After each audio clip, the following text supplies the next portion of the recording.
Hey everybody, welcome back. It is the Fantasy Rugby Yanks. My name is Jared Dyke. I'm Ben Glauser. Here we go. Week 1 in the books. Oh, so much fun. Knocking the rust off. Also, some of them were not pretty. No, knocking the rust off. Yeah. I mean, we saw some games come to life and other games never really got going. So no, they didn't. They kind of just just definitely pittered out and took a big old dump on it. And so I was just like, what it is. I guess this is week 1. This sounds about right anyway. So whatever it is, I mean. And for the second year in a row, I mean, we'll get to it, but the second year in a row, we have the team coming off of relegation or being promoted, walks into another team's house and comes away with a W. Yeah, not too bad. A little bit different situation this time, but some similarities. We'll get to it later. Mm-hmm. Yeah, for sure. Let's drink. Yes. I like drinking. I shouldn't be singing about that, but Yeah, but what's better than rugby and beer as a combination? Mm-hmm. Maybe peanut butter and chocolate. Maybe. Obviously, you want to find us where your favorite podcast app is. Give us a review, even if you've already rated us. Like, write us a review. We want to know what you think. All you lovely listeners out there, take a few minutes and write us a review if you can. Especially if you're on the podcast app, Apple Podcasts. That's the one. We'd love to hear from you. And if not, email us fantasyrugbypodcast@gmail.com. Feedback's always good. Some of it we will take to heart. Some of it we will not. Depends on where it is. But either way, we want to hear what you have to say. And then hopefully you listened to George this week. He had a few good ones, and then some not so good ones. But just the same. That's how it goes, man. Yeah, that's how it goes. But you and I both know that. Yep. So either way, check it. Make sure you're checking out his website. Make sure you give him a look and give him a little bit of help with the coffee too. Buy him a coffee. Yep. Yeah, definitely. TRM upgrades, support RPA. You saw, it was really cool to see the big names that were playing it this year. In TRM, Chris Robshaw's playing it. Nick Mullins is playing it. Ugo's playing it. I was like, oh, this is kind of cool. I think you did better than all of them. I did.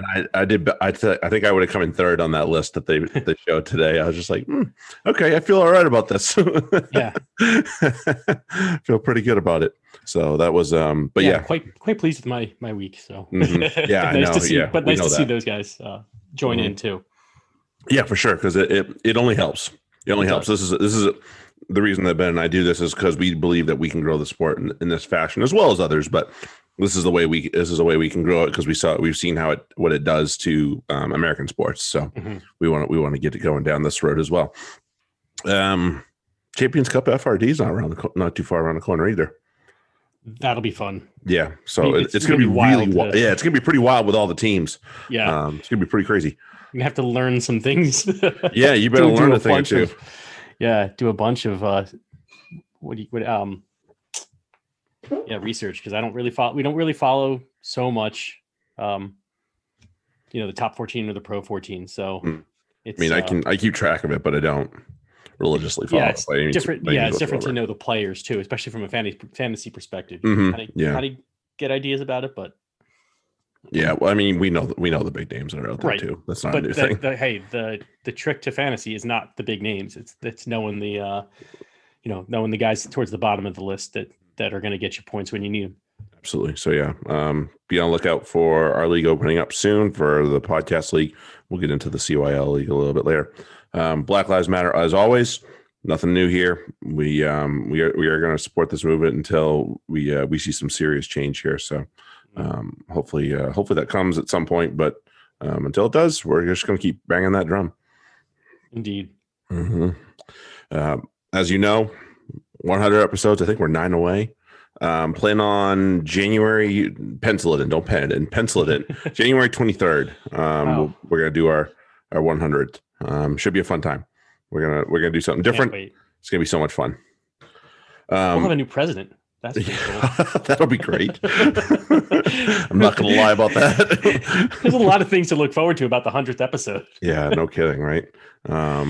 We'll talk about that a little bit more later. As I stated before, the U.S. women rugby team need your help. If you're in the U.S. and you have the means, donate to their cause. Get these ladies to New Zealand so they can bring home some silverware, because I have a really good feeling that they're going to be on the edge there. Mm-hmm. So let's get them there. I'm donating. I've already spoken about what I'm going to do for my part. Percentage of sales is from my company is going to go to these ladies, and I'm not going to change that. So that'll go through until the end of February. So that'll be great. Okay. The news that came today. Christophe Dominici. Very sad. A very sad ending to you think French rugby, you think flair, and certainly Dominici personified that for sure. So much respect pouring in from all over the world to see as well. So young. It was amazing to see, because he's just outside of my realm of rugby knowledge. Like I was not following rugby at the time, right? But to see the outpouring from specific people, Johnny Wilkinson sending a tweet in French honoring him, as well as Sergio Parisi. It's like these guys who are legends who are heartbroken, and it's okay. This obviously, 48 way too young. So I can absolutely connect to that. Way too young.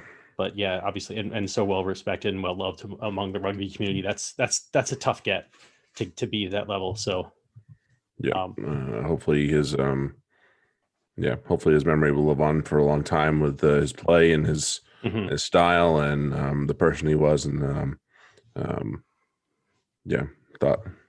thoughts and condolences go to his family. Absolutely. That's just really awful. Oh, well, this is not a bad time to roll into if you're not from the United States.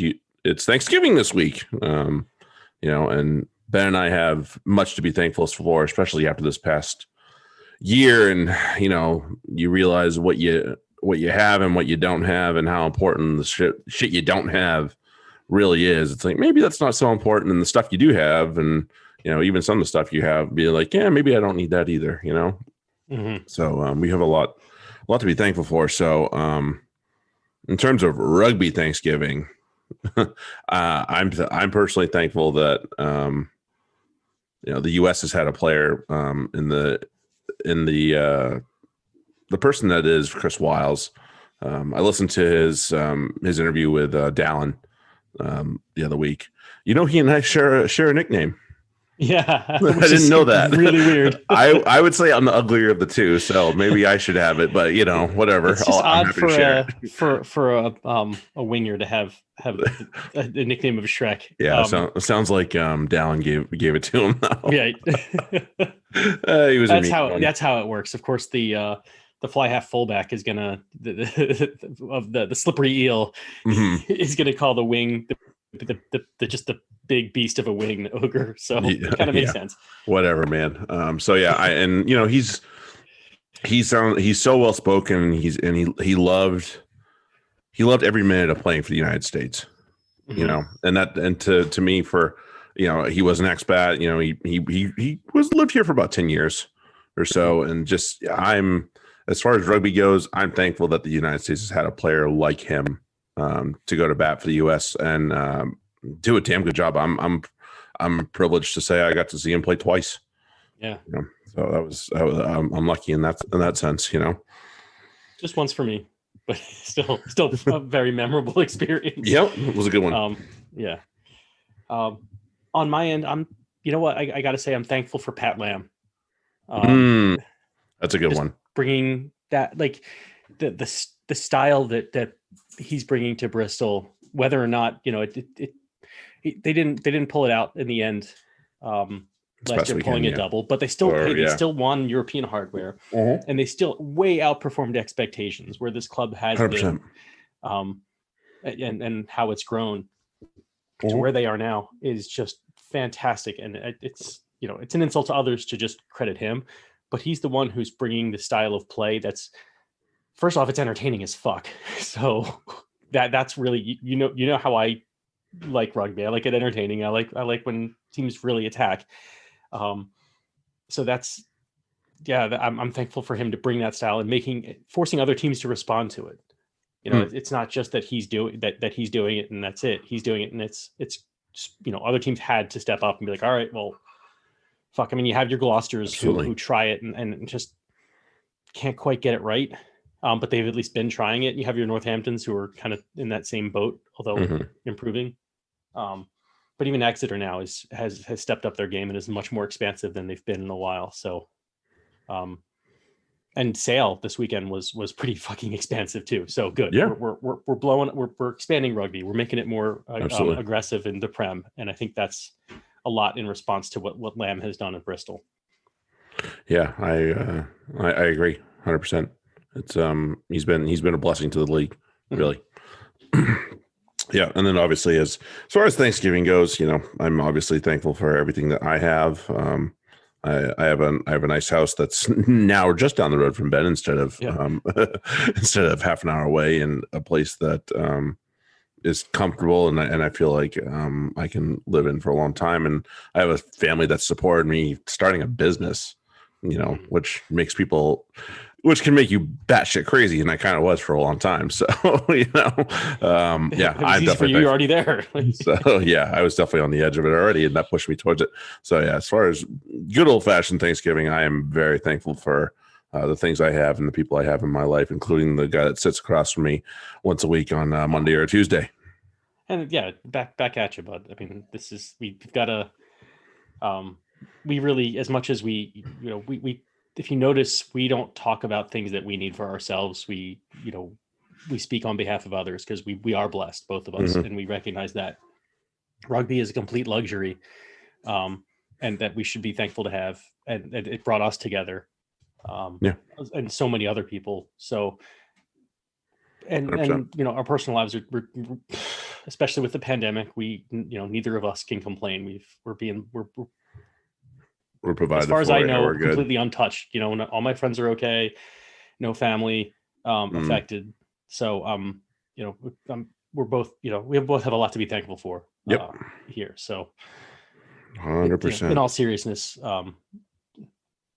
that's why we understand that and try to speak out. That's why we speak for Black Lives Matter. That's why we try to promote the women's game, because they deserve attention too. And because they're fucking good, right? I mean, we'll talk about them a little bit, but yeah. Absolutely. I totally agree. So, but yeah, that's our little bit of mush. So you're welcome. And I'm thankful for you, the listener, because we do this for fun. Yes, that's true. We definitely, we only do it for fun, but to see that, something we do for fun is actually, people are enjoying it. So thank you. What it is. Definitely. Big time. Good news. Speaking of listeners and fans possibly returning next month to rugby grounds in a very limited capacity. And this will be the biggest step forward in terms of this, because 0 to anything is huge. Right. And the money I get is anything, and I was talking about it with a colleague of mine that's, very privy to vaccines and the protocols and stuff like that. And he said, spreading out people spreading out 200 people in a 10,000 seat stadium is no big deal. It's getting them to the park and the refreshments and the facilities, all that stuff, that gets a little hairy. So that's why you got to be careful of it. So, but hopefully that's the good news. And hopefully we can start to hear real voices at matches again. And, I know Premier League's trying to do the same thing as well. And I'm looking forward to seeing some bodies in the stands here. So here we go. That'll be great. I hope it comes through. I'm such a sports misanthrope, I guess, that I'm like, I was annoyed. I was watching a game last night, and maybe it was just because of the COVID situation. I guess the Monday Night Football game, there were like 15,000 fans in the stadium. Damn. It's a big stadium. It's in Which Tampa. one was that? Oh, yeah.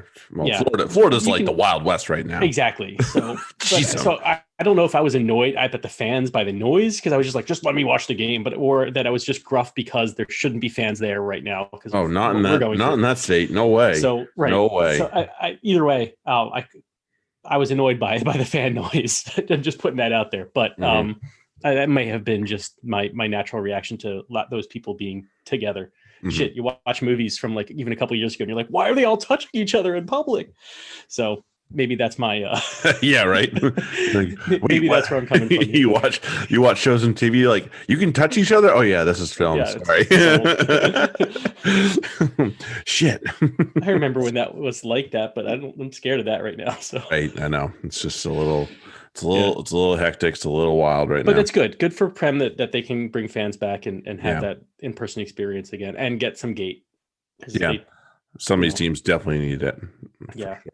And the players deserve to be cheered at some point, even if it's a very minimal capacity. It's nice. Yeah. It'd be good to have fans there. Yeah. I did feel before they pulled back their restrictions back in the summer when they had, I think it was Quinn's, just weren't lively at all at that game, which, you kind of forget that what it's like to be at a game. And then you're just like, oh shit, we should be sharing about like everything basically. Right. So, my bad. But still, it's nice to it'll be good to see bodies in the seats again. Whew, so that'll be good. International roundup. Let's go. We'll go Southern Hemisphere first, and then we'll come back north for all that happened here, both men's and women's. Are you not entertained? You were not entertained of this one, and I found plenty to like about it. So I think there's context missing here. And what do I need to know that I don't know? I think you were in a different mindset than I was watching it. So I know you watched it Saturday, if I'm not mistaken. Yeah, I didn't watch it until Sunday. And so I had watched it was the last of the internationals that I watched. And all the other internationals were so that like I was just fucking annoyed with the lack of fucking anything worth watching. So in that context, watching this game afterwards, I'm like, well, what the fuck was this weekend about anyway? Because nothing fucking happened. I even saw like a stat. It was like, in the international matches, the maximum number of tries scored was 3. I think 2 matches had like 2 and 1. One had a 3-0 or something, and then this one had 0. And it's like, fuck no. Like, how do you have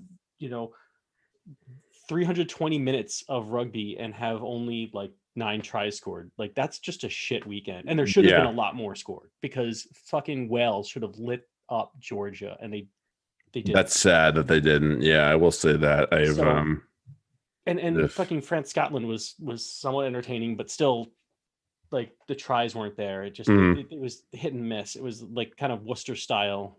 Like, you kind of get there, just can't finish so much. To watch this one, after all of that, I was just like, can somebody just go for the fucking corner? Like, at some point, just fucking grab this game by the balls. Both these teams beat New Zealand by going for the balls, and in this case, they kind of just were like, both teams were okay tying this match.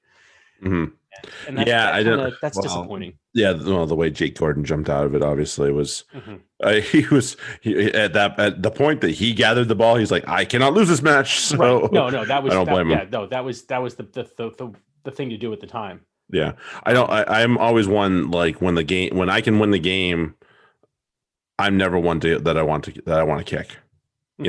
I'm never one that I'm like, I'm going to kick this away. No. You hang on to the damn thing. So the fact that the RGs did kick it, and I get it. They were trying to chase it down, and they had a reasonable expectation that they could get it, but still. Oh, that's still not as bad as one of the other match. Fuck, which match was it? Irish. The Irish match, yes. Yeah, kicked it away. What the fuck are you doing? Yeah, Sean O'Brien. He was not happy. He was not happy. Oh man, that dude that was one unhappy Irishman, and that says a lot right there. Like, I don't want to know. Shit, I don't remember who kicked it, but I would not want to be him right there. Oh, geez, I don't know. Might have been Jackson. Might have been one of the wingers. I don't know. Yeah. But geez, he was not a happy person. That is not somebody I'm about to go cross in the dressing room. That's for sure. Watching this, The RGs. So I will say this: if they were any other team, we'd be talking about them in a bad sense because they were very confrontational in this. Yeah, they were this match against them.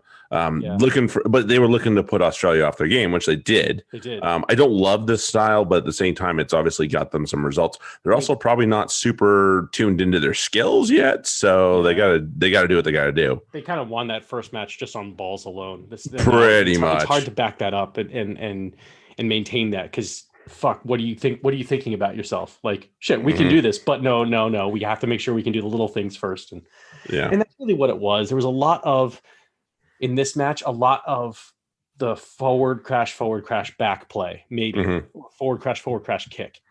That is right. Pisses me off about Premiership rugby. When I was watching it, especially early, and I'm seeing, that second play. So you did the second phase across the field. They have the option. They have a 2-on-1 out on the wing. They have it.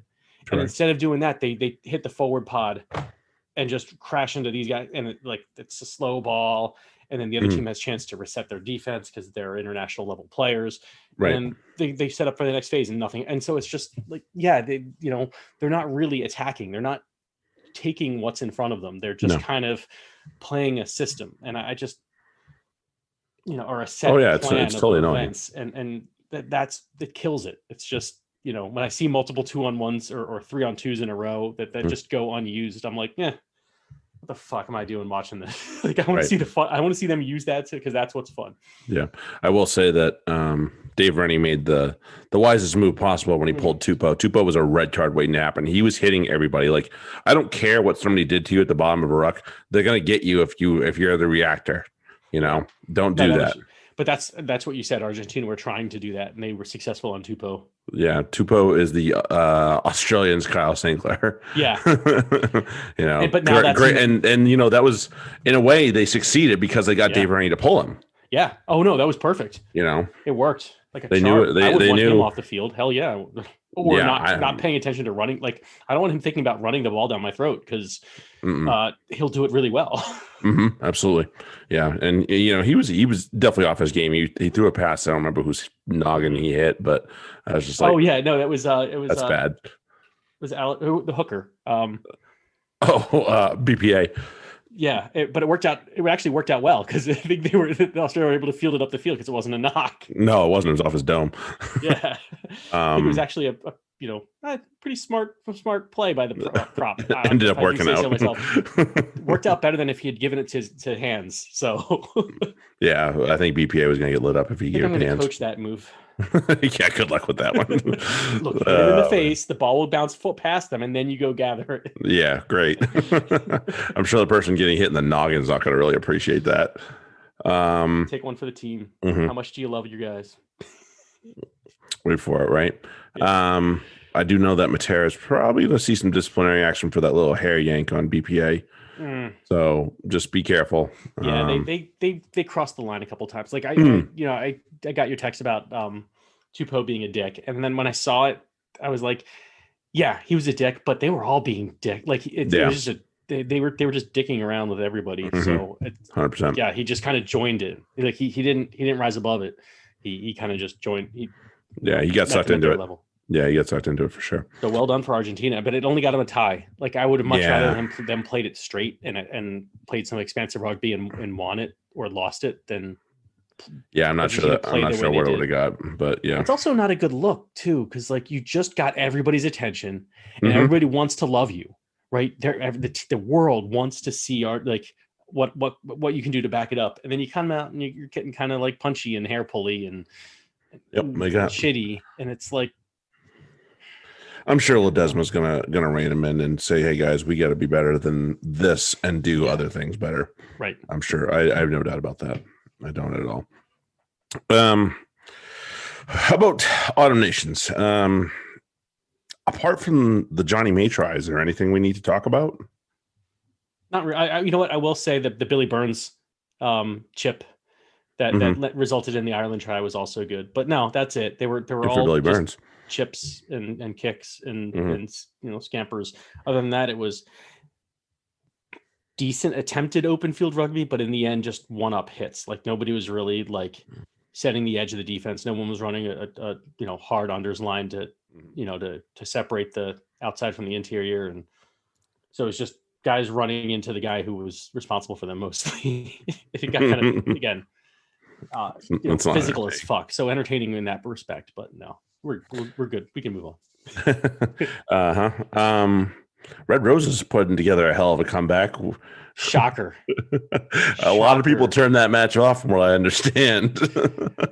They regretted that immediately. Yeah. Oh man. You can't walk out on them though. So no, and it sounds like they changed all their subs at once. Yeah. That is a move I've not ever seen in my life. Not once. That's a hell of a move. Change. Yeah. This, change. Go win the game. Yeah, I mean, I guess if you have some winners on the bench, which you assume most teams do, just throw them all out there and be like, all right, we are so fucked right now. There's no way this is going to get worse. So away you go. Right. I don't blame them, I guess. I was in a match like that once. It was fun. We rested our starters because we were playing a shit team. Generally you don't do something like this against France because they're actually pretty decent. But and our bench players, because they needed time, they gave up a lot of points. So coach put us all in at halftime, and we just trounced the other team. Say that. Let's turn this around, please. Right. This is how this goes. Yeah. And that's really what England needed. But damn, I'm still shocked, even with any kind of strategy like that. France is too good and to disrespect. So I'm just kind of shocked, but I'm also shocked that England should have been beating them straight up. Like that. It's impressive for France that they maybe that's more the thing. Forced England to come back. That's honestly a huge step forward for France right now. Good for them. We do know that as far as World Cup goes, we do know that U.S. women and Canada women will be in the same pool going down to New Zealand. That'll be interesting. I like how there's going to be some matches worth watching. They did it right. This is the kind of thing you want to do to grow the game. You get rivalries. You got New Zealand, Australia. You got England, France. You got U.S., Canada. Like, people will watch this. This is what they want to see. You don't want to, as much as you kind of want to see, England, New Zealand, you want to see Australia, New Zealand. Yeah, you might want to see that in the final, maybe, but not right. And you want to see that crunch. Yeah, the crunch lady. It'll be very interesting. The U.S. There was one Stars and Stripes match this past weekend. A couple of players ended up popping positive later on, so they canceled the other one. Yeah. But from all accounts, that was the type of match the U.S. women needed. Yeah, they needed that because you could tell. I was able to watch it, most of it, and I know some of the players, and I know what they're capable of doing. And a few of us there was a lot of nerves. It was very nervy first half, and these, they haven't really played in a while, so a lot of rust to knock off on, in a live action.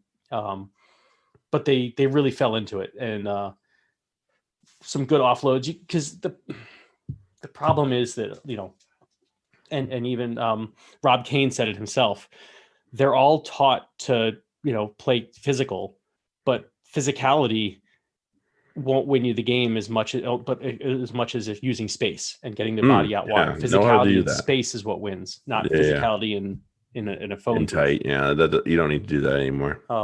So he's trying. You can hear him trying to grow the women's game into that more expansive attacking, and it takes a while to get, but they got it. So definitely the kind of match like that the women's game needs here, and the women's national team needs here. Especially so hope to see more lockdown for sure. Yeah. Hopefully we can get some more high elite and high performance games here soon. Yeah. Hopefully. Okay, let's go to the time and the place that we've been waiting for all of 3 weeks.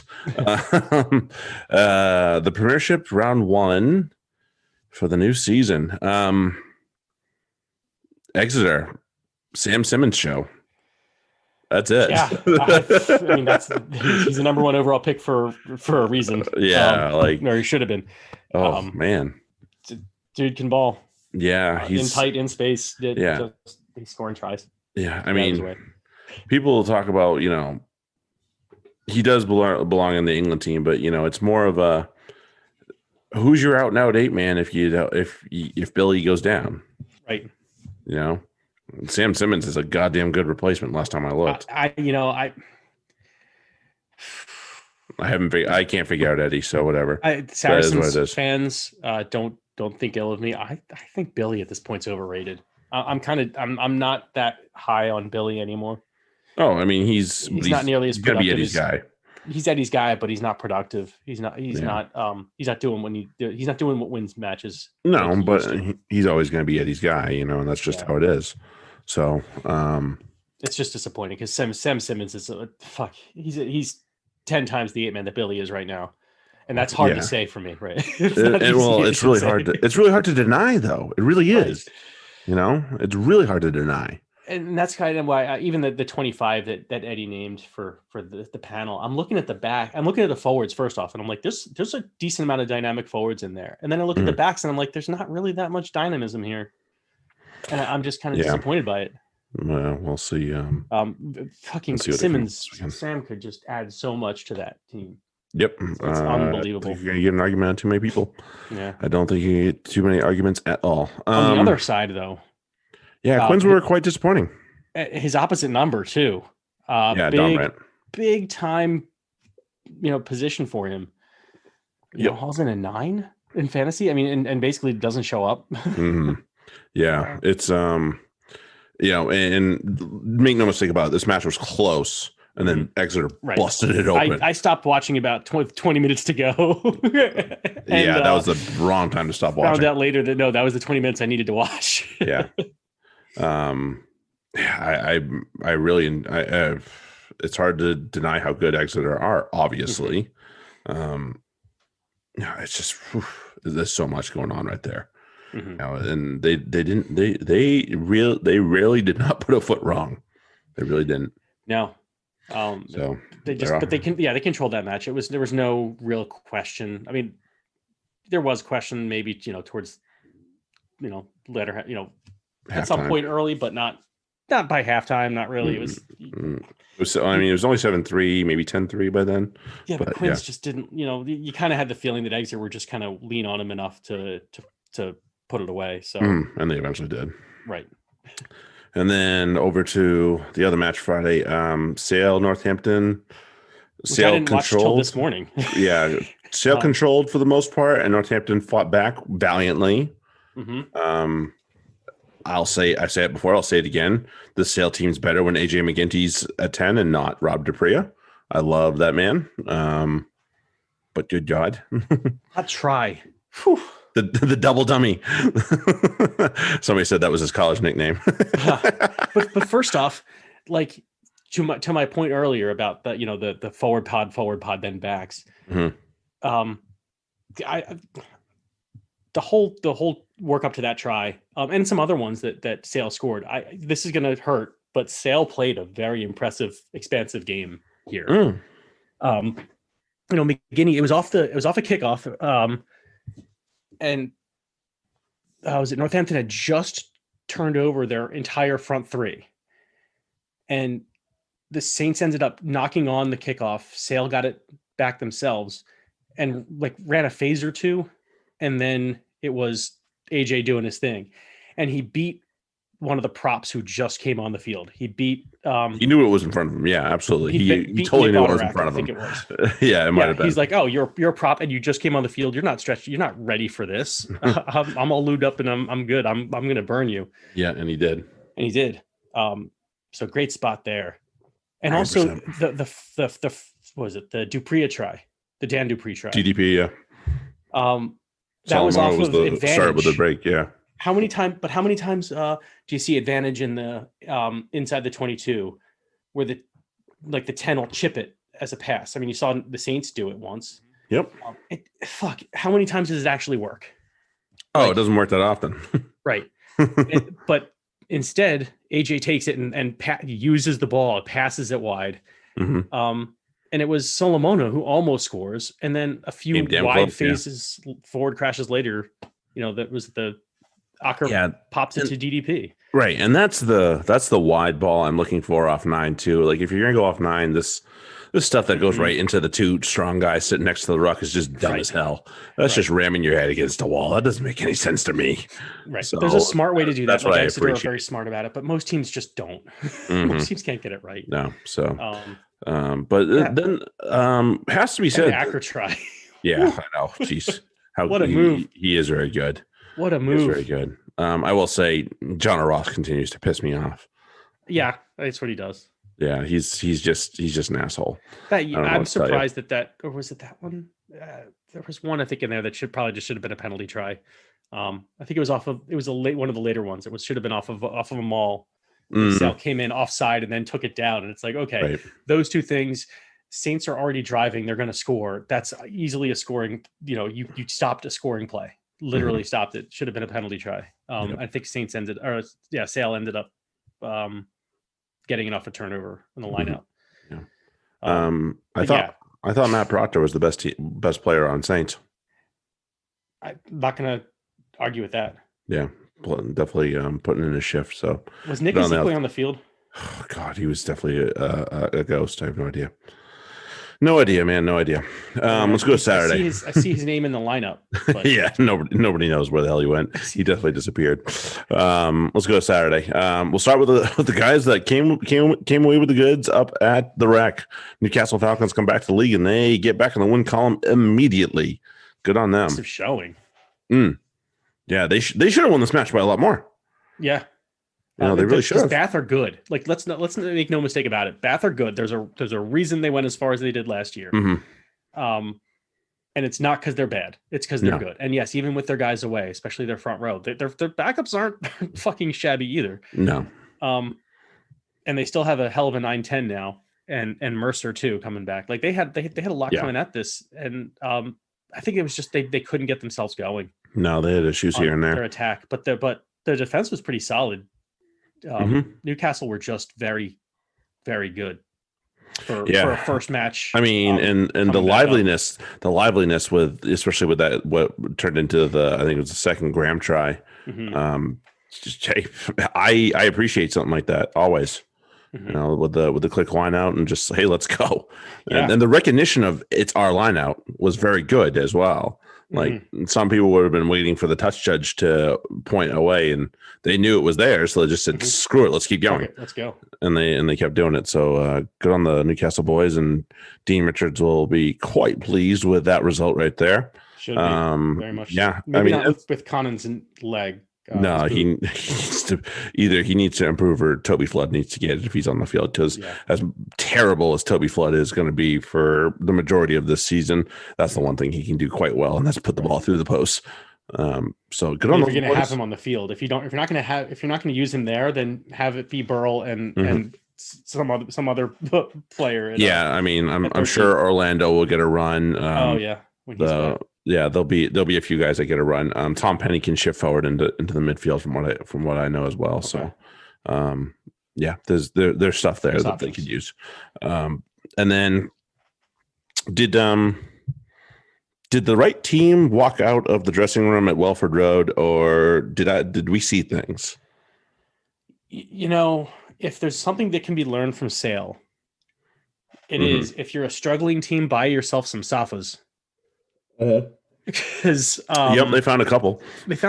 And they worked out very fucking well.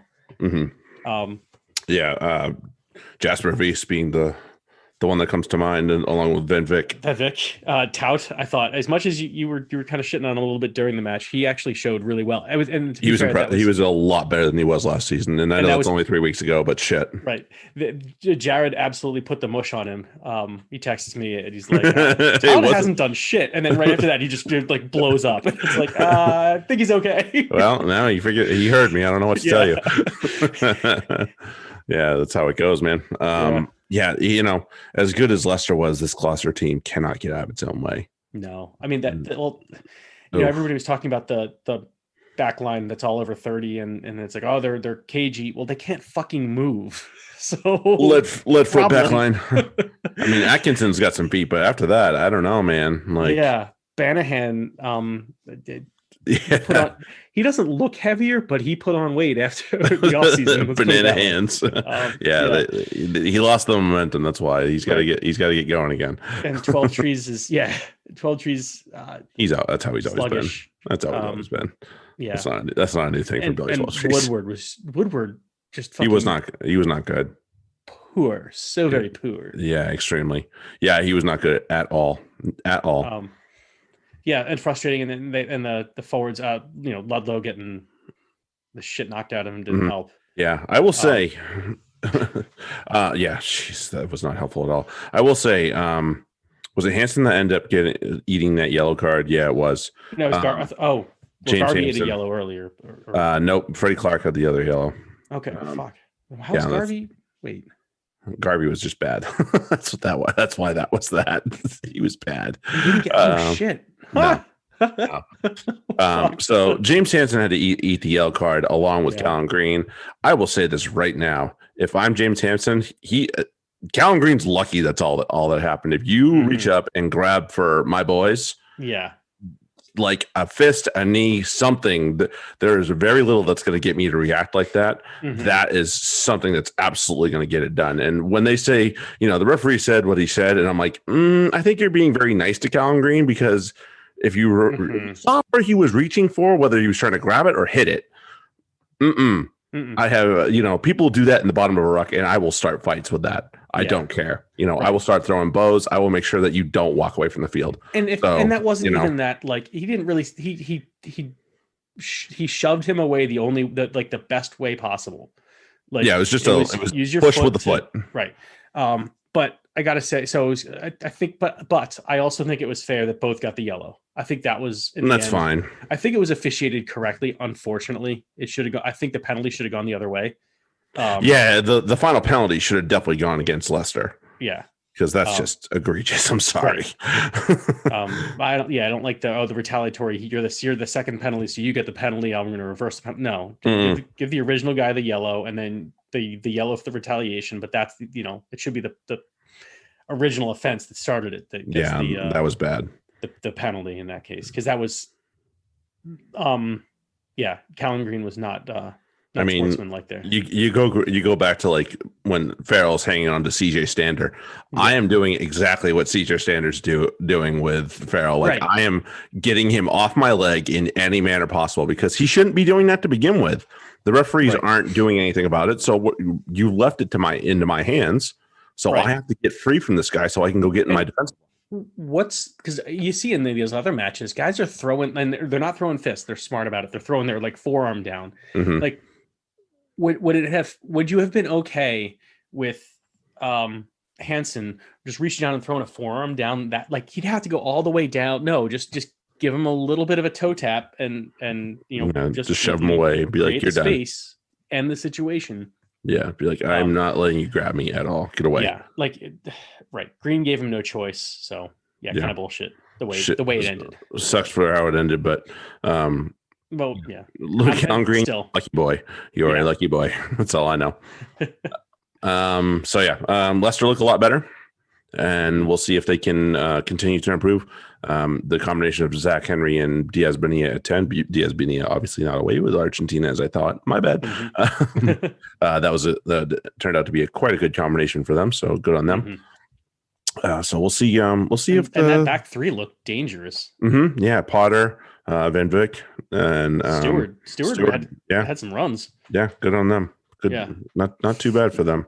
Nice quick turnaround if they can do it. But think of the bodies that they're missing in that back three with Nadolo and Murray Vallo. Neither one of them playing. So, should be interesting. What Are you following Nadolo on the Twitters? I know he's pissed sitting at home and watching these games. That's all I know. He's like in quarantine. Like everything he's doing is like quarantine. Yeah. Oh, he's nuts. He's getting driven nuts. Yeah, I feel bad, but it's entertaining to see, because it's like, I feel the same way, dude. We've been there. Yeah. It's interesting to follow somebody on either Twitter or Instagram when they're in isolation, because they're just like, this is my life. I'm like, this is it. I got up, I walked around this small room, and I sat down again. That's all they can do. Like I saw somebody, this woman Rachel, she's a hitting coach for an Australian baseball team. Or she might be more than that, but I might be doing a disservice here. But she moved the bed to the middle of the room and was walking around the edge of the room because that's the only like cardio she could get. I was like, God damn, that's annoying. Well, good. I mean, anybody that has to sit in isolation and is doing it because they want to. Hats off to you. Hats off to you. All right, moving on. What's your Irish? Just a story of you couldn't finish the damn thing. It really was. I think the final line summed it up. What the fuck are you doing? Yeah, and I mean, there's some decent scores in fantasy too, so that tells you a lot of that, you know. Right. Again, it's like I said about, I can't remember which match that was like a Worcester match. You know, just no finishing. That seems to be what this was. You know, like a lot of decent attack. From what I saw, I didn't bother to watch the whole thing because it's fucking 11-10 match, and I'm not going to do that.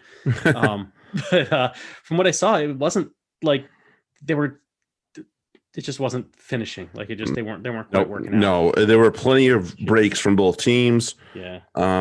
Just couldn't just found a way to knock it on, and generally some reliable hands, and just guys are just finding a way to put it on the turf. So yeah, I have no explanation for that whatsoever. But there were some good bits. Billy Searle didn't look terrible, which is something that I was a little worried about. I was like, how good is he going to look? The two wingers looked quite good, despite they could have a lot more in their back pocket here with what they have. So good on them. But overall, yeah, it was that. That was pretty much the story of the game. Just, great breaks. Good job getting into the 22. Couldn't friggin' finish the damn job. So, and then obviously the Sean O'Brien reaction.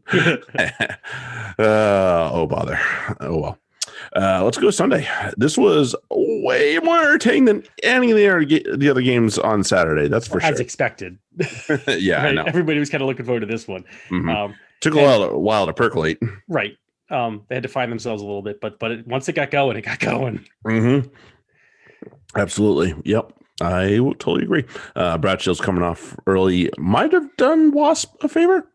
Yeah. Maybe? So I have thoughts about Brad Shields that I want to get to in a little bit, but yeah, I will agree with that.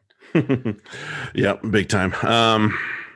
Yeah, and this was a Bristol team that was depowered. There's a lot of guys that are going to be out till the new year. It sounds like. And but still Byrne looked excellent. I mean, Harry Thacker, who? Right. Look, just to sub him right in. Okay. Yeah, no problem. Lost. What the fuck? Yeah. The one guy that I have to point out, and there were a lot of guys that performed extremely well on this Bristol team, especially considering all things. I love Harry Randall so much, and this kid brought such a spark to this team and really put them in a position. He really put them in a position to win. They just couldn't hang on to it, but he really did it quite a bit of himself, and that is such a the quick tap try. It makes me so happy to see this kid just making so many good moves for this team. I really like him. So he's yeah, aggressive. Like so that goes. There's a lot of that, and I was going to mention it kind of with the Stars and Stripes game, and it also applies to Brad Shields. So I'm going to tie it all the fuck together with. He's empowered to do things. He's empowered to take chances. There's a lot of players who in rugby who you're told, oh, we don't want you to do this. We want you to do this. Even though it's like, no, you want somebody who can do everything. You want a 9 who knows when it's time to quick tap an open space. You want a 9 who knows when to fuck around with the other team and then quick tap on the goal line for the cheeky fucking 9 try. Like you want this.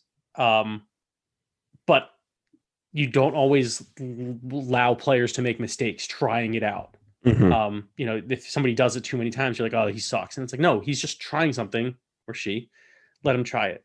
And I think that was part of the problem with the Stars and Stripes game a little bit, because some of the players don't feel empowered to try some of the offloads. That's unfortunate. Like that, because they're not coached up to do it. I will always say, tell my players, if you're going to make that risky decision, make it. But we'll address it later on. Be prepared to be dressed down afterwards. And I'm not going to do it to be a dick. I'm going to do it because I want you to get better at it. Because if this is something you really want to do, then you need to get better at it if you can't execute it. But that brings us to Brad Shields, where the announcers even talked about it. And as soon as they mentioned it, it pissed me off. And I don't understand how they didn't see it. They just moved right the fuck past it. And they're like, Brad Shields, he's such a good player. It just shows it shows you what kind of player that he is, that he comes here. He was dominant in Super Rugby where he was a flash player, and he comes in here and he does no flash at all. And because that's what they want him to do. And I'm like, no, that's wrong. They're like, yeah, he throws that 25-meter pass. And I'm like, you want him to do that? Why would you let him do that? You have a weapon in your back pocket. It's like, why are you tying one hand behind your back? Like, yeah, don't do that. What are you thinking? Like, Brad Shields, you have a player who can do that. You fucking go do it. Like, throw that fucking, like, give him the platform to do it. You don't take it away from him just because it doesn't quite fit what you like to do. That's not why bother having him. Give him to someone else who knows better. So yeah, like Shieldsy, there's so much he could do, and they just don't. It seems like they don't let him, and that's disappointing because, you don't take a Brad Shields and make him a Joe Launchburg. Like, no, you don't want to do that. Why? There's no point in that. There's no point in that. Like, Launchburg's good, and I'm not trying to slander him, but you can find 20 guys in the back paddock at England Rugby and pull up, 15 Joe Launchburgs. Joe Launchburgs, you can find a few of them. Yep. Right. You don't find many guys who can do what Brad Shields can do. So why would you stifle that into something that you can get anybody else to do? Literally anybody else. Because Cardle and Gaskell did a fucking hell of a job around the pitch, doing dirty work, and Thomas Young does it as always too. Why would you ask Brad Shields to do the same when you can have him, especially if you're sticking to 8, man? Awesome shit, right? So yeah, it doesn't make sense. And obviously Jack Willis is Jack Willis. So yeah. So Willis brothers both get over. The Tom Willis version gets the all important one. I mean, and he is Barbary did a great job coming on in the time he had, which says a lot about him. They brought him on and they're like, well, he's going to be man of the match now. Barbary, you hope, right? I mean, if he's good enough, absolutely. The comms were like, he's bound to be man of the match now that he's in. He's got 20 minutes. He'll get but the Tom Willis was the beneficiary of Josh Bassett's really good work on that final try. Josh Bassett, I mean, you say what you will about the Bristol defending, but really Bassett makes that happen. It's not so bad on Bristol. It's definitely more of a point to Josh Bassett for sure. He's fast, and he had the angle on several of your players. Like that, he's a professional athlete. That's how it works. So yeah, Bassett was amazing in that sequence. Yep, and he knew he needed to find one more body, and he did. And Tom Willis was in support, and good on Tom Willis for being at the right place at the right time. And there's always something to be said about that. Good on Tom Willis for fucking keeping up with him. Yeah, that's true. That is true. And I mean, it's quite in the genes in the Willis family. Clearly, they both have incredibly athletic genes. So look out, world. So Wasps do take it, as everybody expected, but it was just a wee bit squeaky at the end there. And good. That's great way to end. Opening week. Not bad at all. Not bad at all. All right. Let's blast through our start sets. I do believe age before beauty in this case. Oh, I'm up first, huh?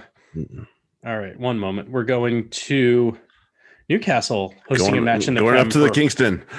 And it gets Sale, which kind of that's not what I want for my home opener back into the Premiership. Right. So let's talk about who we got at Newcastle in terms of fantasy. The front row, I think you got to look at them. They scored well. Sale, it's a little bit of a dicey proposition, but they got guys that can move around and loose. George McGuigan is obviously hasn't lost a beat. So he's someone you'd want to look at in TRM, certainly as a cheap option while, as we mentioned, Thacker's being out. He's definitely a guy you can lean on any week to get your points if you need somebody. Logo Munapola. Who knew? Incredibly active. So someone worth watching in TRM. And same with Greg Peterson, the Yank. I got to back the Yank. Scored 30 this past weekend. Was absolutely active all over the place. Yes, he was. Huge line-out threat. And then showing to be a threat in the loose. So you might want to watch the American there. Huh? Good job, big fella. Yeah. Brett Connon, don't use him as a kicker, but he put up some points. And then Gary Graham definitely is someone who's worth potential as a discount player in TRM rather than someone, like a Ben Earl or a DDP who will get, Graham will get you points too. He'll just be a lot cheaper. So that's definitely an option if you wanted to spend some resources elsewhere. Good guy to fill in. Correct. On the other side, for sale, Acker Vandermeer was must have. The rest of the front row, not so much. So Acker will carry sales front row in FRD, but in TRM, just Acker, and leave the rest alone. Correct. As that's mentioned, DDP, but any format worth starting. Quite useful. Big sell on Faf. Just doesn't good player for your team, not so much for your fantasy team. Not worth the resources in TRM. If he's in FRD, he'll go for a dart every so often. But he'll get you big points every so often, but he's not consistent, as we saw this past week. AJ, any format, I think is that he's got to be a play. Looks like he's ready to go. And then as with the front row, with the rest of the back line, not so much. You'll get guys who will have a good week here and there, but it's not going to be consistent and not worth leaning on any of the sale back outside of AJ. Yeah. Hard to say otherwise. Honestly, I know the James brothers are a fan favorite, but they just don't quite get it done in TRM. Maybe FRD, but no. Yeah, exactly. And then really, I would go with the younger James. Not so much Sam. Yeah, not bad. Not a bad group. Let's go to the first game on Saturday, Northampton and Quins. Matt Proctor showed it this weekend. He's been moved to midfielder as an FRD guy, and TRM he showed up pretty well too, and that was without scoring a try. Right. Not bad. Not bad. I'll take it. And Quins, they played a tough outfit this past weekend. Both did. So your better fantasy assets are going to come good on both these teams. But Matt Proctor definitely stepped up and put his hand up. Nick Asikwe, be patient. He will come good. I promise, especially as a lock in FRD. He's playing 6 right now for the most part, so let it go. Assuming Alex Mitchell's part of the team this week, I think he'll start. Henry Taylor was not that impressive this past weekend, and the team came to life when Alex Mitchell came on the field. Indeed. So I think you'll see him, and I think he's going to be very useful in both formats. So go ahead. On the other side, I really like this guy. But you know what? Not for any fantasy reasons whatsoever. Teomana Harrison has just been very non-useful lately. Fantasy, yeah. Yeah, especially Brad Shields kind of thing. Very much. Does a lot of good work, but doesn't translate to fantasy points. No, it doesn't right now. So, so stay away. That's, 2.5 bills or 2 3/4 bills you're spending in TRM. That probably isn't worth a damn. So ditch him. Furbank, FRD, yes. TRM, no way. He's just not been good. He gets like 19, 20 points tops. Yeah, not worth it. My spot, not from fullback. And Tom Collins was ballooned a little bit this week because he got that maul over try. Be very weary. FRD only at best. I don't like him in TRM at all. Let's go on the other side for the Quins. A guy that played really well this past weekend, despite the terrible showing fantasy-wise for most of Quins, was Will Evans. So keep your eyes peeled for him, especially in FRD, but TRM, he might be worth it too. Danny Carey will come good. Have patience. Just have a little patience, kids. I promise he'll come good. Another guy I want to really point out, he came on for Matt Simmons, and that was Glenn Young, the former Newcastle guy. He put up a decent number. He put up 17 coming off the bench, and what do you have, 10 as a lock or something like that? Decent day. 5 as a lock. Decent day. Not expensive either. Right. So that could be a good steal. Right, not expensive, and then on the FRD side, he's available. He's available. He'll be available. So, I can almost promise you. So, although if, again, Louis, who didn't do so well, will also, as you said, he'll come good. Yeah, he'll come good as well for sure. And then, so just guys, I want you to be aware of like Caden Murley. He started on the wing this week, and I don't think he's going to be that useful. So just be very weary of that one. Anybody not named Scott Baldwin in that front row, maybe Elia, stay away from like the props and really the front row unit as a whole for FRD. No, the props between the four of them couldn't collect 10 points apiece, like on average. Right. I think one of them got 11, two got 10, and one got 8. That's awful. So like props don't score more than like 15, 16, but that's not 15, 16 last I saw. So, and then Mike Brown is probably an FRD only asset that I would roll out there for the Quins. So that's still not a bad asset right now. But don't invest in him in TRM because he might lose his job eventually. Yep. On to Kingsholm, Gloucester versus Wasps. On for the hosts, the front row seem to be scoring points. Even with the yellow, Hanson still had a good day. So Hanson still had like 40 or something ridiculous. I don't have it up right now. So, but yeah, the definitely someone who in FRD get their front row. In TRM, sign their individual props and hookers because they'll get you points. Hanson at 37. Fuck, not bad. Not bad, especially with the yellow. With the yellow. Slater, he was my sit of the week. He still got 25. So he's kind of showing up a little bit, but that's still not what you'd expect from him, and not something you'd want consistently from your lock position when you can get guys who are normally flankers playing there and scoring tons of points. And on FRD, wait to see if he actually blows up. In the back line, Sips needs help. He also needs to help himself. So, until their internationals and Ben Morgan come back, I'd just kind of stay away from that back line. But Thorley should be a little bit of a help. He could be available this week. Yeah. I'm assuming he will be available because he got released back, but we'll see. On the other side, for the visitors, Wasps front row, duh.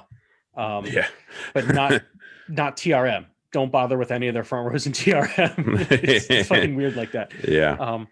They all kind of split points in TRM, and of course Alfie Barbary is a front row in FRD, which boosts their points. Bam. Jimmy Gopperth fucking had an amazing day in both formats, which is impressive because even if you didn't use him as a kicker, you still got I think over 20 in TRM. So showing he's worth it as a center potentially. Maybe even using him as a fly half if you're going to kick because he'll get some points anyway. All their flankers, whoever's starting a flanker, fucking go for it. Yeah, they got quite a litany over there. So right, and as we talked about, same with the wingers because Kibbergi's going to go off, Bassett's going to go off. They kind of flip flop. Sometimes they both go off. Could be Marcus Watson as well. So here's a question for you, Jared, Mr. Fantasy Genius. Alfie Barbary and Tom Willis. Are they worth a start even when they're on the bench at this point? That's a great question. I will say they will always make my bench. That's for sure in TRM. Right. No question about that. Even like I started Tom Willis on my bench in TRM, despite the fact he was on the bench. I had no problem with that. He still got your fucking points. He still got points. He still got quite a few points at that. Yeah. Obviously, he came in for Shields early. I think it depends on what the bench looks like. If it's one of them, sure. If it's both, then you're really playing a gamble. Yeah, because but even then, like you said, Willis came on earlier, and then Barbary came on later. Barbary had 29 to Willis's 25. Yeah, because he had a few busting runs. Right. So fuck. For FRD, it's well, you don't have to worry about Barbary. But fuck, Willis had 12 points.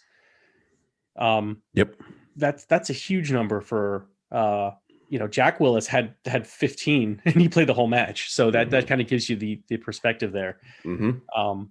Yeah, I think Tom is maybe a must start even if he's on the bench too. Yeah, he's in FRD. He's a tough player. He's definitely like have him. Because who else? You're going to start somebody who might get 7?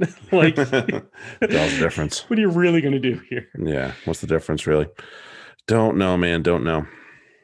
All right, we got Bristol and Worcester for the Bears. Obviously, both teams showed promise in the opening games. Fantasy-wise, loads of quality options, even with internationals away, as they've shown. Chris Vui, got to have him. FRD, especially if he's going to play 6 a lot. In FRD, a lock playing 6 is definitely worth it. Like, I know Osikwe didn't do well this past weekend. He also played Seo, which is a bastard of a team to play. So in terms of that, so just FYI. We said it before. Harry who? Brian Byrne, definitely worth grabbing in TRM. If he's going to put 40 plus points up every week, he's definitely worth it. I don't care if he doesn't have that flanker ability. Throw him in there. A guy we overlooked and didn't talk about enough, or maybe we just talked down a little too much. Henry Purdy stepped up fantasy-wise in both formats this past weekend, and I think he's definitely a hang on to for FRD. He'll get some space on the outside there. And then TRM, he might be worth it too. He's probably not super expensive if I remember right. Probably not. So yeah, he's probably around 2, maybe less, maybe more, but he's still a pup, so he's got room to the knock on him that we had last year was just he wasn't consistent. He wasn't scoring points. He's 204. If he's going to score like this, monitor it. Again, at 204, you have some wiggle room. You can wait 3 weeks until it gets if it gets to 240, it'd still be kind of a bargain.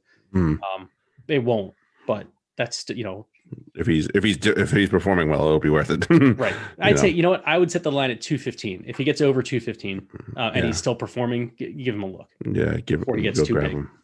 Yep. Kind of on other side ish. Piatau is probably still worth it. Ciali. Only because he's now a mid. He's no longer listed as an outside back. He's okay. He's an okay player, and he gets it done from that 12 spot, which is not something we always expect. But he is one of those guys that can get it done from the 12 spot. Jake Wilmore's a little too owned for me in TRM. I don't love what he puts out there, and the fact that they rotate through their props so often, and for what he gives doesn't excite me. So that one, and then everybody is jumping on the Jake Keenan train. Be careful. This could be a one-off. I don't know. Because we haven't seen this from Jay Keenan before. That's the thing. Like, this is not the type of game we've seen from him, despite him starting a few times. So be very weary of it. Grab him in FRD, especially if you need to loose forward. You got somebody that's away on international duty, so on and so forth. Cool. Roll him out there in FRD, but TRM, you got to just be very weary. Just temper your expectations, kids. For the Warriors, Ethan Waller. This is not a drill. Go get him. If he's not in your TRM team, he needs to be. Go get that guy. He's not going to get you 50 every week. He's going to get you 20 to 30 every week. Yeah, and as a prop, that's a lot. So go get that man right now. And I have him already, so I don't even need anybody to wait. I don't do shit. He was like my first ad, I think. Yeah, he was definitely one of the only Worcester ads I had. Francois Venter should do fine no matter who partners him. I think he's going to be in that role for a while, and he looked really good. He's a solid option in both formats all the time. So, and he doesn't go anywhere as far as international duty. So. It's odd to see that kind of production out of a 12 too. So. It is, but he did really well. And I think there'll be down weeks, but he'll definitely have weeks like this as well. So not a bad ad. Anton Bresler, solid and cheap in TRM, as we've talked about. Any lock with a pulse and FRD's worth it. So just give that man a look. On the other side, Billy Searle, great in FRD, terrible idea in TRM. I know he's cheap. It doesn't matter. It really doesn't. He had 33 in TRM. Did he? Yeah. Damn. That's a lot. He did That's a lot more than I thought he did. Right. But you know what? That was against the Irish, so I'm not betting on that again. You got it. Right. But that's also with only having ultimately a one conversion and a penalty. Yeah, because he had a couple breaks. Two penalties, right? Because it was 11. They scored 11. Yeah. He had a couple breaks. That's what did it for him. Okay. For sure. And I said it before. I'll say it again. Nanai, wait on TRM. He's He turned out to be a decent FRD this week. So, and I did say that last week, but wait on him on TRM. Same for both wingers. They both performed very, very well this past weekend in FRD. TRM, it was a little hit or miss. So they're cheap, but they're also one of those ones that's like, oh, it's cheap, just try it. Nah, right. You get what you pay for sometimes. Exactly. Like they're easy now. They look like easy money now, but again, consider their opponent and then consider what they have been, that they will regress to their mean, which isn't this. One guy I would actually like to mention that we on Bristol. I'm sorry to step on your toes there. Toby Fricker, if he's starting, I would highly consider starting him in either format. Definitely a possibility. He made a big impact off the bench, and for the short time he had, I think he's 1.1 points in FRD isn't something to spit out off the bench because he had limited time to play. But he was very visible when he was playing. So somebody just to look at. Yep. Off to Exeter. Exeter. Versus Bath, which should be an excellent match. Oddly enough, the exact rematch of week 2 of last year. Yeah. Although that was up at the Rec. So they won't tear up the Rec this week. They'll that mud. Yeah. That'll be nice. Maybe it'll last a little longer. Anyway, Yendel in the front row. The Newcastle front row did really well against Bath, and I think Exeter's front row are slightly better. Yandel's definitely a guy to look at now, with especially with Luke Cowan-Dickey being called up. He may play 80, so be ready for that. Sam Simmons, Joe Simmons, duh. Those are doys. Jack Maunder in TRM, but not FRD. He's actually scores pretty well in TRM, but what he does not translate it at all to FRD. So no, don't touch him there. But in TRM, he's a good ad as a backup spot starter. Whoever is at 13 should score reasonably well in FRD. So go with that. And Armand still scored really well in both formats and played very well. I was very surprised in the locks. So definitely someone don't shy away if he's playing lock. On the other side, Bath, their front row, duh. They'll still put points. It doesn't matter who they got. Their backups are performing extremely well as well. Locks, same thing. They should score well versus Exeter. A lot of pick and goes, tackles to be made. Not so much maybe in FRD, but certainly in TRM, they're going to get you tackle points and line out points. Probably want to ease off on Mercer this week. Exeter shut down Dombrandt, and he's slightly better than Mercer. Sad to say for Zach. Sorry, Zach, not your day. I would not expect him. He's and then Cameron Redpath, just yummy. That was really. I was really happy that he came good. Yeah, and it's fun to watch him. So. And it's fun to have him on your team. I can attest to that. Yeah, exactly. And Scory McConaughey just puts up points. So you got to have him. He knows that. He knows how to do that. That's for sure. All right. And then to Sunday, over to the brand new place at Brentford that the Exiles are going to open up here. Pretty snazzy, if I do say so myself. Yeah, Brentford, sharing it with Brentford Football Club. It should be very, very nice spot for them. Welcome back to London Irish. Thanks for leaving Reading for finally. I'm sure all their fans will thank them as well.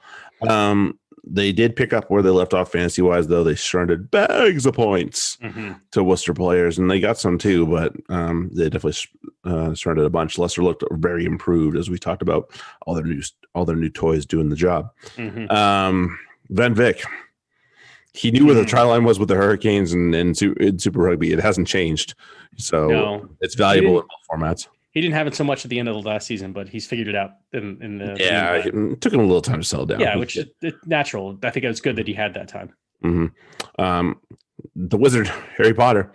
He's a name, but he's not just a name. He's worth it, 100%. He's put up points in both formats, and especially FRD. Like, there's so many international outside backs away right now. You do it. Just do it and be done with it. Jasper Vies, he could be the 8-man for the foreseeable future for this team. I'd say until he's unseated, roll with him especially if he's going to play there. So, wait, you're saying this week that Harry Potter might take out Voldemort? That'd be great. I'd be okay with that. I think a lot of people would be okay with that. Yeah, I think I'm perfectly fine with it. Zach Henry, TRM, no, but FRD, pretty good start. Yes, he runs. Yeah, he's a running 10, and really in FRD, that's what you need as a 10, especially if he's not. And he hit his kicks too fairly well. Even went for a drop goal that didn't quite go so well, but that's all right. I spat shit about him, but Yako Tauta as an FRD asset is not bad at all. So go ahead and roll with him. TRM, it's not as pretty. And there's also better options at center. and by the way, Tauta is available in the Fantasy Rugby Yanks League. The Champi-Yanks League. Champi-Yanks League. Interesting. Yeah, I think I'm sitting there. I think I like what I have. I think I like what I have in my midfield, but that's a good knowledge. And then Harry Wells, he's just not as useful as he was when he was a lock in FRD, and he doesn't quite bring that value in TRM either. So I'm just gonna go in a big old nope salad on that one. And then for the Exiles, secret sauce. Exiles, Ben Donnell, he should be somebody that everybody knows by now. He played 6 this past weekend. He's probably going to play 6 for them for a little bit, especially since they're missing some guys. I'd give him a whirl. He's definitely worth it in TRM too. Fairly cheap, and he. Yeah, I've been honking him since the teams, team info came out. He was a guy who's like, yes, he scored really well last year. So kind of surprising how cheap he was. Yeah, cheap he was. Yeah. The other wing, not named Hassel Collins, Ben Loader's actually done pretty well, and will do well, especially in your FRD team. But I think he's worth it in TRM as well. Rona has done pretty well as on top of that. He got moved to midfielder as well, so that helped his value in FRD for sure. So yeah, give him some eyes. Either scrum half is probably an option in FRD. I'm okay with it. I don't know about TRM. It's kind of that's the unfortunate game about that, because we talk about it with like Randall and Yaron. When Yaron's healthy, it's tough to say that you want to roll them out there with TRM, but they both have found value in FRD at the very least. Meeks, he's going to come good in TRM, but you got to wait for him. So you just roll with him in FRD. It's fine. No big deal. And then Tom Homer, I've got to see it before I start playing him again. He's looked a little hairy since he's moved to Irish, but back to Irish. So yeah, just kind of keep the eyes on that one just a little bit. Yeah. You want to do your start of the week? My start of the week. I think I got to go Ackerman, Vandermeer, and even the sail front row. And the sail front row. Newcastle are vulnerable there, and Sale or the dude's pretty quality. Strong. Yep, and he's a loose forward playing at hooker. So, my start. I just talked about him. Looked pretty good in his debut this past weekend for his club. Looking at a really yummy matchup coming up this week here, and I'm going to ride that trend until proven otherwise. Jasper Wiese. Yeah. I'm sorry. I actually had mine, and I fucking fumbled it. Jasper Wiese is good. It's Sam Simmons. What am I fucking talking about? Attaboy. Sam Simmons is going to tear the fuck up Bath. I mean, considering what Gary Graham did. Yeah. What Gary Graham did. No, it's going to be Sam Simmons. Yeah, sorry. I had that written down, and I just wasn't low hanging fruit. Attaboy. So I was scrambling. Park Acker for another day. Park Acker for another day. How about your sit? You got that? Sit of the week. Sit. Yeah. Same match, and I just talked about him not a few minutes ago. Zach Mercer. Oh yeah. I sit him the fuck down this. Yeah. Tough matchup. Good, yeah. Tough day for him. Mine, he had a decent start to the fantasy season, but the guy playing this position last week had a less than fair result. I mean, it wasn't bad, but it wasn't great. And I'm riding this trend until it gets blocked. My sit of the week is Newcastle's number 10, Brett Connon. Fair. Very fair. Sorry. All right. Let's have a look at the Champi-Yanks League. Let's start with our TRM. This is a group that's now led by the guy sitting across from me. Hell yeah. Ben's up by 11 on Carrick. It goes Carrick, Anton, Justin, Mark. Not bad, Mark, for your first go around with that one. George, myself, and Duncan. Duncan had a stinker of a week. What happened to Duncan? 429 is not bad, though. No, it's not, but compared to the rest. Yeah. Oh, he was bemoaning that Spencer to Simmons switch. Whoops. Oh. I picked Spencer as well. So yeah, that's what. Yeah, Don Brandt killed everybody, so that's not news. Mm-hmm. That's not news at all. No, I mean, really, that's what it came down to for him. I was fortunate. I was fortunate that I went from some Simmons to Mercer, so I still got 60 out of the deal. That's not bad. Right. It was so. Well, no, I'm sorry. I was looking at Willis. Simmons wasn't. I had thought Simmons was going to, have a little bit of rust to bang off, especially after the double and all that. A lot of people did. Right. But fucking goes to show. So I'm not making that mistake again. This is the second time I've doubted Simmons, and both times he's come away with a hat trick, I think, afterwards. Jesus. So, but I was fortunate enough to pick Mercer, which gave me huge points. And I obviously hit with Waller and Willis too. Yeah. Those guys, the three of them put me over the top. And on my bench, don't sleep on the bench players. Don't just grab a shitty player and throw them there. Get some quality players on that bench. It sucks. I didn't have Vui or Dupria in my team. I could have put them both at lock. Instead, I had Dom Brett and Luis. I had one too many Quins players as well. But getting all of them, getting all their points in the reserve, 16 and 19 points in reserve is nothing. That helps. That's kind of a disappointing starter. So that's helpful. It helps so much more than, I had Gopperth on my bench. You got me 5. Like that. Don't bother with Gopperth on your bench. That's an idea. You start him or you don't play. If you can help it. Because you're not going to get points from his kicking. Yeah. So that was the tactical mistake on my end. Yeah, and then let's go to FRD scores. No, let's stay scores for the week where scores for the week in the Champi-Yanks League where Mark beat Duncan, Anton beat Justin. Carrick was able to just nudge over, beat me even without a lock. He beat me. And then I was able to I kind of smashed. I think I doubled George. Yikes. Bad week for George. What happened to George? Oh, I see where things went really wrong. He had almost -2 from John Ross. Henry Taylor didn't do a damn thing, and Ollie Woodward didn't do a fucking thing either. And he started Tom Hendrickson, but you know why? Because of the FRD blow up on Friday. That's why. Oh, right. That's what bit him. So. That's what bit him. Yeah. And as much as I bemoaned about FRD's blow up on Friday, I went 4-0. I went 0-3. As much as I was like, I got my shit done. Like I was I was taunting. I think I sent the TikTok gift to the league chat because I was like, guys, I'm all set. I'm good. And no, I was done, but I wasn't good. No, you were not good. Well, Malcolm. I had Sam Simmons. Malcolm spanked me. I had in our one league, I had Sam where I have Simmons. And he went off. Obviously, he did his thing, and I think Carrick said at some point it was like that's a 99% win.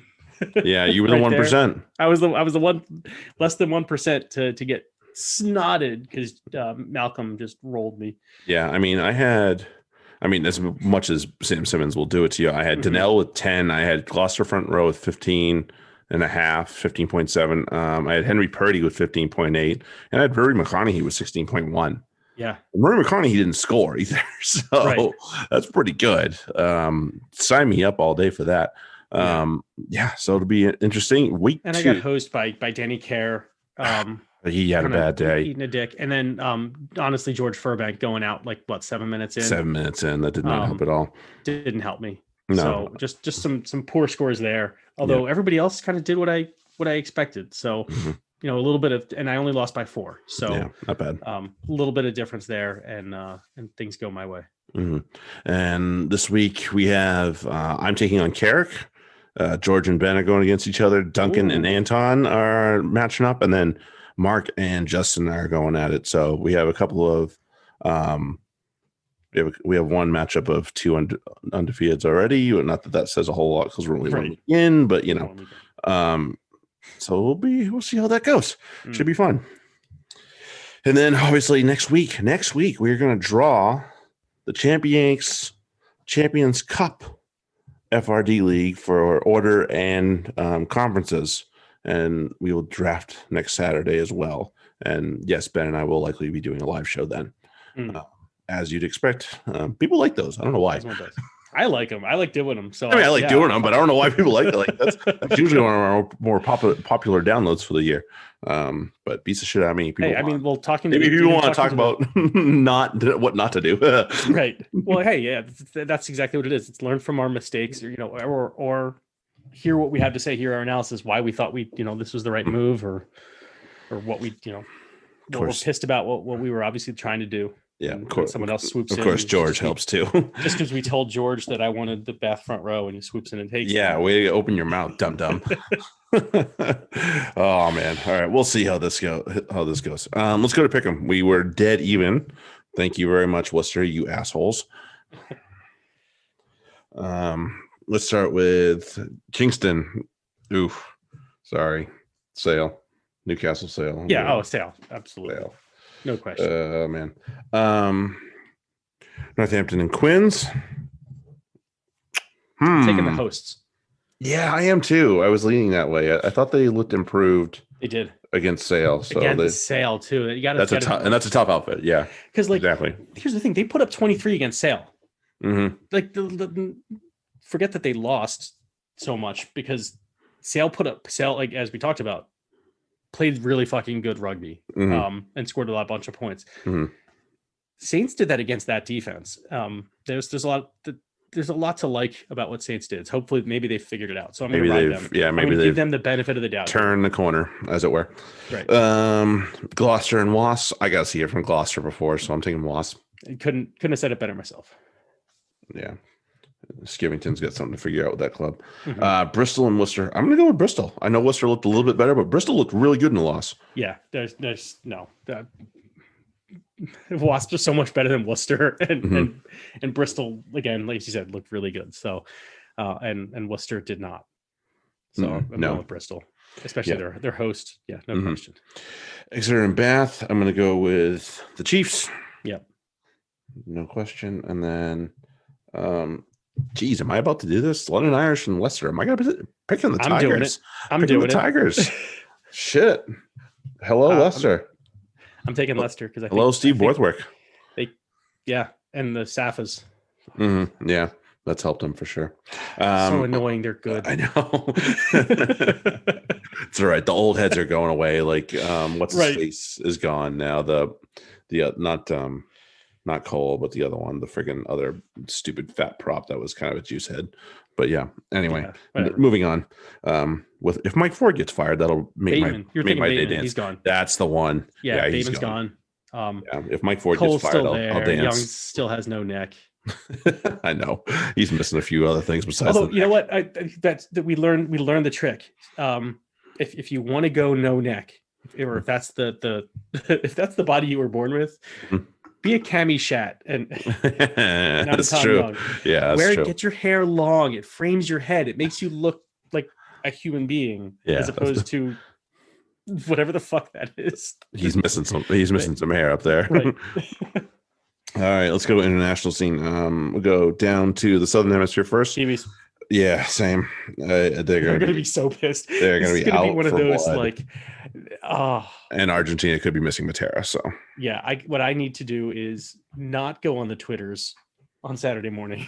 Yeah, and same. Just watch the fucking match. Same. Let's go to the Ultimate Nations. Wales, England.